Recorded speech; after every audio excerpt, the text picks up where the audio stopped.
President Trump's tax and spending bill is now in the hands of the House of Representatives. Again, we spoke to Congresswoman Jill Tokuda earlier this morning regarding the bill, and now Congressman Ed Case joins us with more. Thank you so much for joining us, Mr. Case. So we spoke to Representative Tokuda. She shared that the bill came back worse than before. What are your thoughts?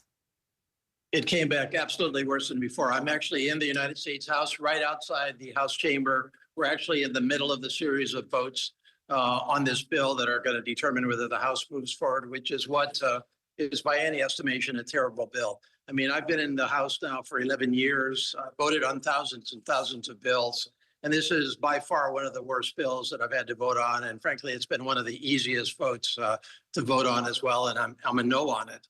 And, you know, it fails on so many different levels. First of all, it's an 869-page bill. So there's parts of it that I do agree with. I agree with the parts of the bill that call for immigration law enforcement. I agree with parts of the bill that call for supporting our military, our U.S. Coast Guard. So you're not going to disagree with every single part of an 869-page bill. But the basics of the bill are really bad on a number of fronts. It's the largest tax cut for the people that least need it at the expense of the people in our country with the most need. I don't agree with that as a matter of policy. I don't agree with the slashing of Medicaid and other key parts of our healthcare foundation, our safety net like Medicaid.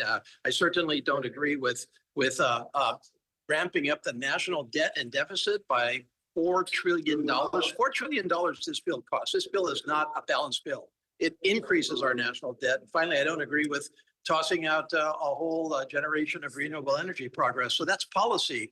But I think we also just have to look at the basics of, bills have values. At the end of the day, it's not just policy, it's values. How does it actually impact people back at home?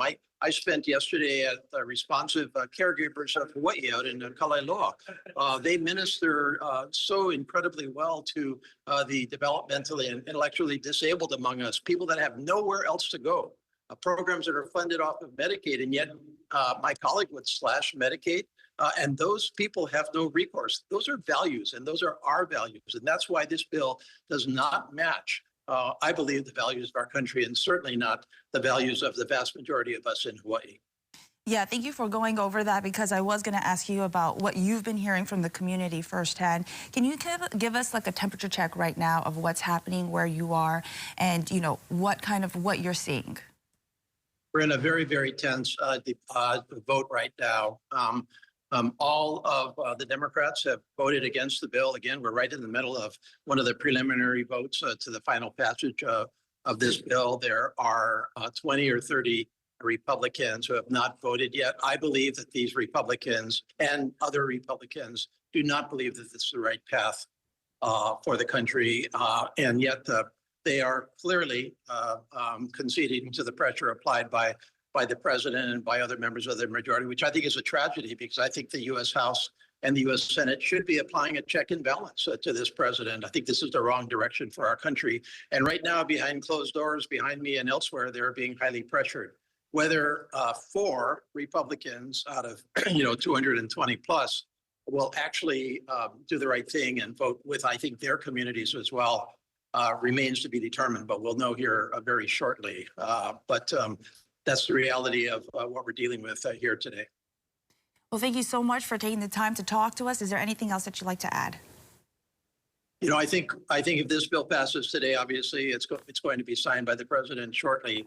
And we're going to have to pick up the pieces in Hawaii. We've known that this was a possibility for months and months. I have talked at length with, Governor Green, my state legislative counterparts, Mayor Blangiardi, and others about how this will affect our own ability to demonstrate the values of equality and opportunity, compassion, tolerance that I think are foremost in all of our minds. And the reality is that if my colleagues and the president take this country in a direction that is this radically different, I believe, from basic values that we follow in Hawaii, where we take care of each other for starters, and where we do try to provide opportunity across the board for starters, then obviously Hawaii is going to have to do a lot of it ourselves. And that's fair. Maybe Hawaii should along with other states, do more in various of these areas. But many of these programs have to be administered